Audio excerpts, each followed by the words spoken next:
Well, hello again, everyone. Here is your Week 5 MyStatsLab problem for example. And the problem states that the following contingency table shows opinions about global warming, non-issue versus serious concern. And this is among registered voters, broken down by political party affiliation. So here is our table.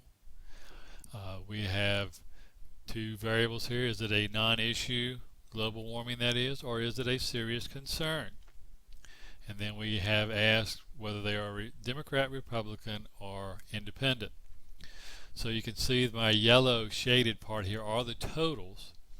So from Democrats, 55 said that global warming was a non-issue, 445 thought it was a serious concern, so we have a total of 500 Democrats. Republicans were 289 issue, 220 serious concern, 500 there also, and our independents, 110 said it was a non-issue, and 90 said it was a serious concern, for a total of 200. So 5, 5, and 2, we have a total of 1,200 participants, 445 total think it's a non-issue, 755 total think it is a serious concern. So let's use this and answer a couple of questions. So part A asks us, what is the probability that a registered voter selected at random believes that global warming is a serious issue? Okay, well, we're looking at a total of the registered voters, so this would be everyone in this column, all of these that think it's a serious concern. So 755 believe it's a serious concern. So what does that probability work out to?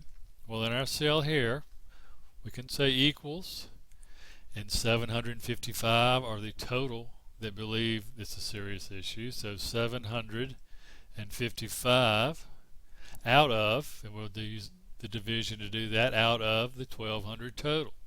So 1,200, so equals 755 divided by 1,200. We'll enter that, and there we go, 62.92%. Now, I had already been in and formatted my cell to show it in percentage and 2 decimals so that you can see that right away.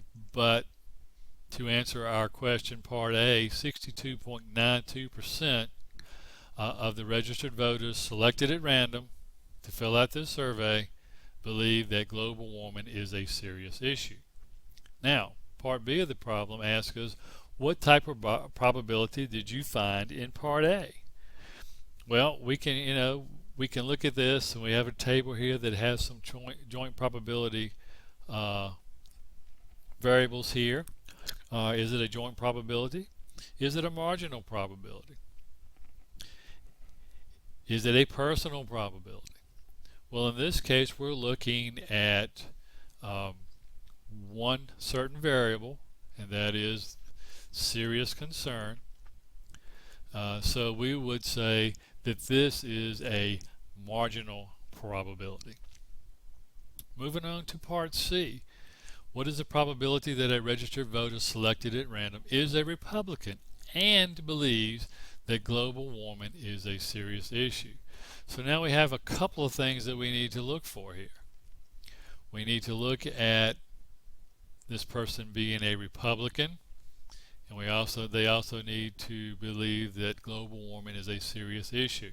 So if we go to our table, look at our Republican line here, 220 Republicans believe that global warming is a serious issue. Now it asks us, of all the voters selected at random, we have 1,200 voters. 220 are Republicans and believe it is a serious concern. So in this case, we're going to find our probability by saying equals, and Republicans with serious concern is 220. So 220 out of our total of 1,200 again, divided by 1,200, enter that, and we get 18.33%. So, question asks us, what is the probability that a registered voter selected at random is a Republican and believes that global warming is a serious issue? And we can say in this case that that is 18.33%. 100%. Now the last part of our problem asks us what type of probability did you find in part C? Well, in this case we did find a joint probability because two events are occurring here. First of all, they have to be a Republican. Second of all, they have to believe that global warming is a serious concern. So the answer to part D would be that this is a joint probability. Well, there you have it. That's it for your problem 4 example. This will help you with your actual problem 4 in MyStatsLab for week 5. We did a good job here, don't you think? So use this to help you, and we will see you on the next time. Take care.